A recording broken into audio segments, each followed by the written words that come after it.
all the way to the presidential election, our lordships, who sit in judgment, to receive grace and help from God to do the right thing in this season.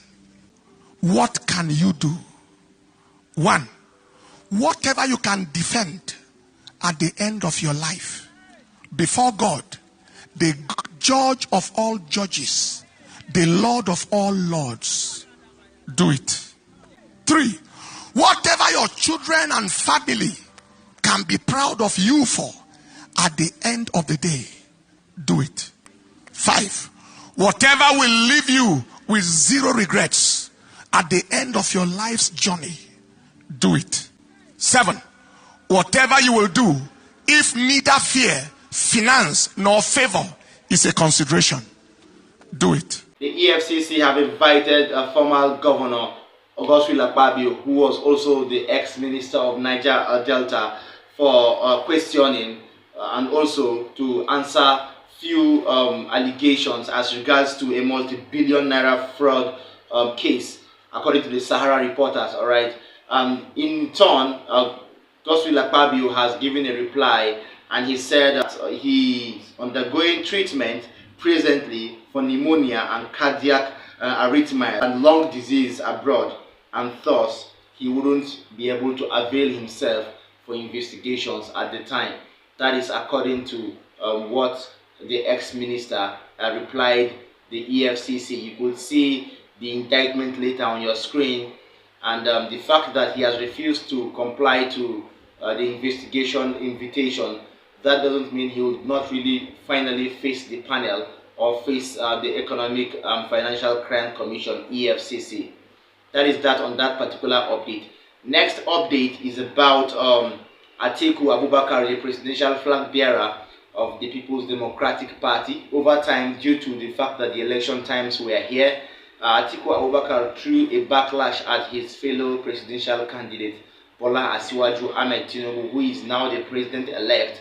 He made an allegation. If you know Atiku Abubakar so well, you would know that before he became vice president of Nigeria under the former President Olusegun Obasanjo, Atiku Abubakar was once a custom officer, and he has thrown a backlash at Bola Asiwaju Tinubu on Sahara Report, and this caption reads that, "As custom officer, I blocked you from bringing hard drugs to Nigeria." That is what the PDP presidential candidate said to his counterpart, his presidential counterpart from the All Progressive Congress. That is that on that particular update. I have something too very interesting for Nigerians. Festus Keyamo, senior advocate of Nigeria and the present serving minister of Labor and Productivity, has been drawn out by Nigerians over the fact that he circulated a video, a fake video to be precise. This video was having it that Labour Party were indulged in a high class of rigging elections during the presidential general elections. All right, and Festus Keyamo has been drawn out both on Twitter and on all social media platforms by aggrieved Nigerians to answer the reason why he must have circulated such a fake video. To was he really planning to bring down the Labour Party, or was he trying to uphold the electoral system of the country? That is that about that particular update. If you're just joining us, this is Still Nation's Voice Tower, and my name is Angelo Himalayas, your usual anchor. If you're an incoming subscriber, make sure you touch the subscribe button, and if you are an already existing subscriber, always make sure you share this video and make sure you like it, and make sure you also drop a comment for us in the comment section. In other news, as we await the verdict from the judiciary as regards the presidential election tribunal case going on between Peter Obi of the Labour Party and the All Progressive Congress and the Independent National Electoral Commission, there has been a reaction from a man of God, a very strong and staunch man of God, someone who is a name to reckon with in the Christendom, no other than Pastor Dr. Paul Eneche, the General Overseer of Dunamis Church International. During his service, his midweek service, he addressed his congregation, and he called out the judiciary arm of the government, especially the ones in charge at the Court of Appeal and the Supreme Court as regards the ongoing Presidential Election Tribunal case going on. He has outlined the few points required for the judiciary in this particular case and what is expected of them as regards the electoral verdict.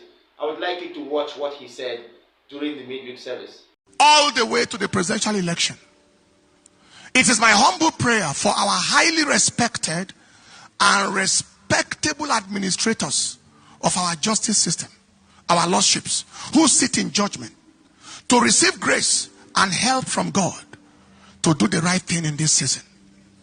But being overwhelmed with the enormity and sensitivity of the task ahead, and the possibility of pressure from different quarters to have their way, what will you do?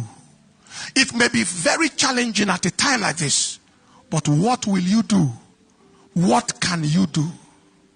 1, whatever you can defend at the end of your life before God, the judge of all judges, the Lord of all lords, do it. 2, whatever you will be proud of yourself for at the end of the day, do it. 3, whatever your children and family can be proud of you for at the end of the day, do it. 4, whatever you want your nation and your generation to remember you for, do it. 5, whatever will leave you with zero regrets at the end of your life's journey, do it. 6, whatever you will do again in 50 years' time, if you were to live your life over, do it. 7, whatever you will do if neither fear, finance, nor favor is a consideration, do it. 8, whatever will provoke for you the applause of both God and man, do it. 9, whatever is in the spirit of justice, fairness, and good character, do it. 10, whatever will not haunt your conscience for years to come, do it. 11, whatever does not constitute the miscarriage of justice and the abortion of truth, do it. That was the update on the hour, and from the political analysis brought to you today, I hope you've really understood the reason why these particular updates came to you straight from our table. Thank you for joining us. If you are an incoming subscriber, don't forget to press or touch the subscribe button. And if you are an already existing subscriber, don't forget to always like our videos and share it to people in Nigeria and in diaspora. See you next time.